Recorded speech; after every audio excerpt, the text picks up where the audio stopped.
ప్రకటన గ్రంథంలో ఇశ్రాయేలీయుల గోత్రములన్నిటిలో దేవుని నామమున ముద్రించబడిన వారు ఎంతమంది? ఏ 1,43,000 మంది, బి 1,45,000 మంది, సి 1,44,000 మంది, డి 1,47,000 మంది.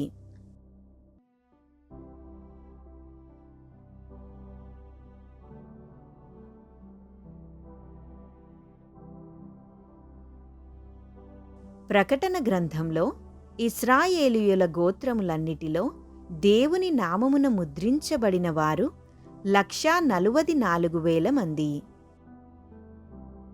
మారా అంటే అర్థమేమిటి?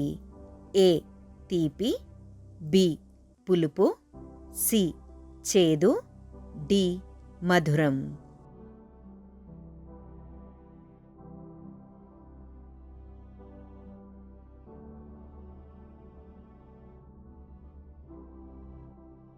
మారా అంటే చేదు. ఏలియా స్థానంలో వచ్చిన ప్రవక్త పేరు ఏమిటి? ఏ యెషయా, బి ఇర్మియా, సి ఎలీషా, డి మోషే.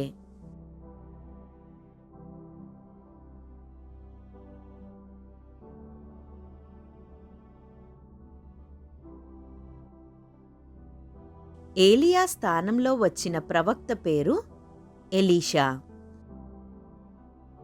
పాత నిబంధనలో ఏ వ్యక్తి యథార్థవంతుడు మరియు న్యాయవంతుడు అని వర్ణించబడ్డాడు?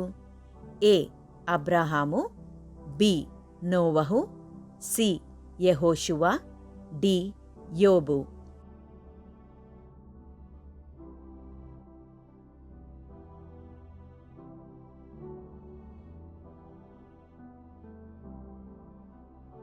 పాత నిబంధనలో యోబు యథార్థవంతుడు మరియు న్యాయవంతుడు అని వర్ణించబడ్డాడు. గోడలు కూలిపోయే ముందు ఇశ్రాయేలీయులు ఎన్నిసార్లు ఎరికో చుట్టూ తిరిగారు? ఏ 13, బి 11, సి 7, డి 6.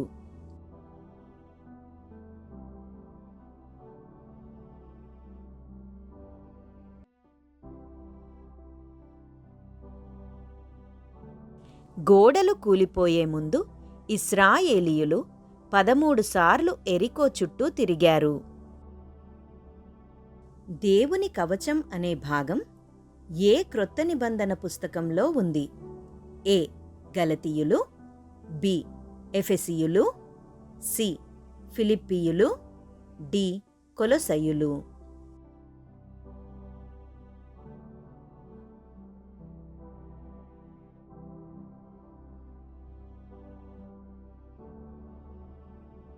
దేవుని కవచం అనే భాగం ఎఫెసీయులలో ఉంది. ఇశ్రాయేలు మొదటి రాజు ఎవరు? ఏ యరొబాము, బి సొలొమోను, సి దావీదు, డి సౌలు.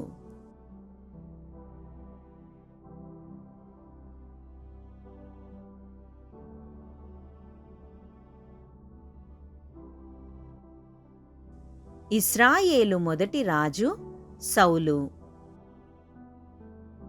బబులోను పతనానికి ముందు గోడపై ఉన్న రాతను ఏ రాజు చూశాడు?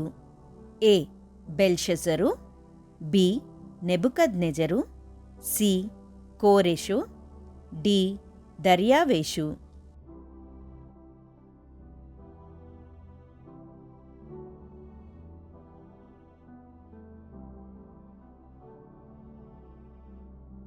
బబులోను పతనానికి ముందు గోడపై ఉన్న రాతను బెల్షెసరు రాజు చూశాడు. అరణ్యంలో బాప్తిస్మమిచ్చు యోహాను ఏ రకమైన కీటకాలను తిన్నాడు? ఏ చీమలు, బి కందిరీగలు, సి గొంగళి పురుగులు, డి మిడతలు.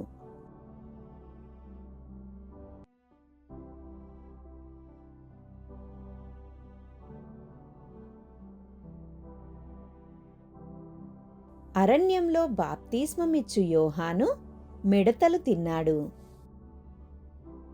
చేప నోట్లో నాణెం దొరికిన శిష్యుడి పేరు ఏమిటి? ఏ. ఆంద్రేయ, బి. పేతురు, సి. యోహాను, డి. యాకోబు.